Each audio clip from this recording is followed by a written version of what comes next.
భూదేవంత సహనం, కొండంత ఓర్పు. అంతులేని ఆప్యాయతకి పెట్టింది పేరు మహిళ. ఒక స్త్రీ చీర లాగినందుకే కురుక్షేత్రం జరిగింది. ఒక స్త్రీ శోకం లంకను దహించేసింది. ఒక స్త్రీ తలుచుకుంటే అమృతాన్ని కురిపిస్తుంది. తలరాతను కూడా మారుస్తుంది. తల్లిగా, చెల్లిగా, తోడుగా, నీడగా. ఆమె పాత్ర అనితర సాధ్యం. అందంగా లేకపోతే అవమానం, అందంగా ఉంది అంటే అనుమానం. కట్న కానుకలు తగ్గాయని వేధింపులు, పేరుకే పుట్టిల్లు మెట్టినిల్లు. తలరాతే బాలేనప్పుడు మనసులోని బాధ ఎవరికి చెప్పాలి?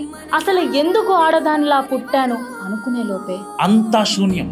బంధం కోసం, బాధ్యత కోసం, అర్థం చేసుకునే ఓర్పు, నేర్పు, అంతులేని సహనం. కుటుంబం కోసం ఆరాటపడే ఏ మహిళ ఇకపై చనిపోకూడదు. మనం టీవీ ఉన్నది మీకోసం.